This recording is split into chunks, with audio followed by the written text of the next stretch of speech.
नमस्कार, मी संदीप शिंदे आणि सध्या आपण जो माझ्या पाठीमागे रस्ता बघताय हा रायगाव घाटनांदरा रस्ता आहे आणि एका शेतवस्तीतून म्हणजे आजूबाजूला जवळपास सर्व शेतकरी राहतात अशा या रस्त्यावर सध्या आहे आपण आणि जवळपास 1-1.5 महिन्यापूर्वी आपले उद्योजक मनोज पवार यांनी या ठिकाणी बरकतपूर या ठिकाणी सभा घेतल्याच्या नंतर तिथल्या लोकांची मागणी होती की आमच्या शेतात जाण्यासाठी आम्हाला रस्ता नाही आणि खूप परिस्थिती बिकट आहे, कमरा इतकले गड्डे आहे, तर त्या रस्त्यावरती तुमच्या अपेक्षेप्रमाणे तुम्ही काय करू शकता त्यानुसार आम्हाला त्या ठिकाणी मदत करून द्या। ज्यावेळी हा प्रश्न ग्रामस्थांनी उपस्थित केला तर त्यानंतर या ठिकाणी आर्थिक स्वरूपात निधी खर्च करून स्वतःचा निधी खर्च करून हा रस्ता बनवला आणि आज सुरक्षितरित्या या रस्त्यावरून वाहतूक टू व्हीलर असो फोर व्हीलर असो हे सुरळीत या ठिकाणी जात आहे।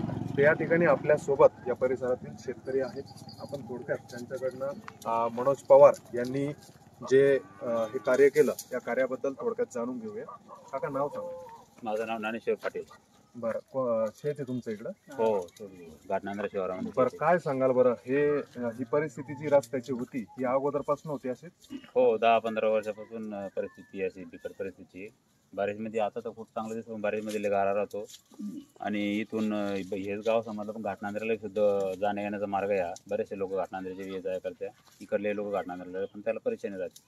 बरं, या संदर्भात तुम्ही याच्या अगोदर मनोज पवार तर हे सध्या अपक्ष उमेदवार आहे आणि कुठल्याही पक्षात नव्हते या अगोदर, मात्र तुमच्याकडे विद्यमान आमदार जे आहे त्या विद्यमान आमदाराकडे तुम्ही मागणी नव्हती केली का?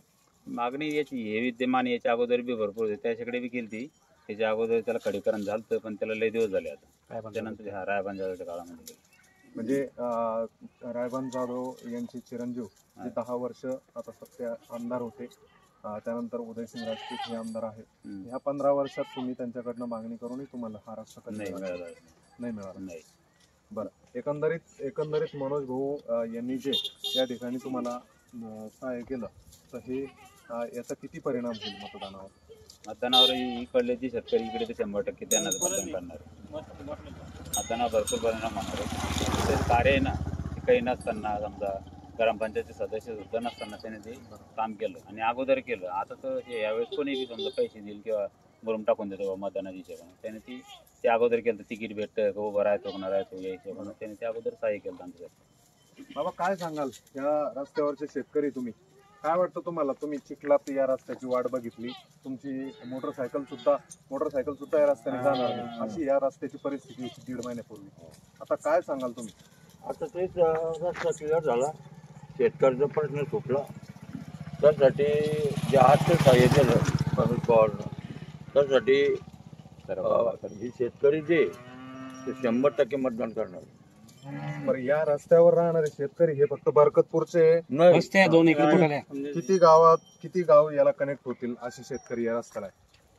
तर घाटनांदरा ते रायगाव, बरकतपूर रायगाव, घाटनांदरा म्हणजे मेन गाव आहे, व्यापारी लाईन सगळं उद्योग होते, वस्ती पुढे मानकी वस्ती म्हणून।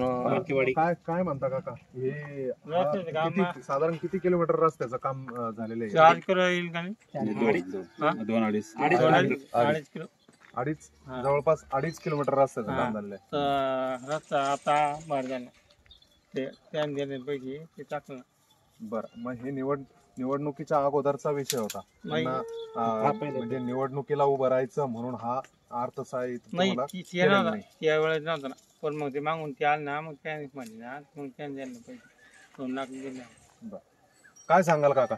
नाही, चांगला झाला रस्ता, शेतकऱ्यासाठी चांगलंच झालं आणि ते पदावर नसताना कशावर नसताना पहिले म्हणजे त्यांनी पैसा दिला जनतेकडे पाहून, त्यांनी रोड बघितला, कशा बघितली, अक्षर त्यांना बी वाटलं की खरोखर एक त्रास होतो।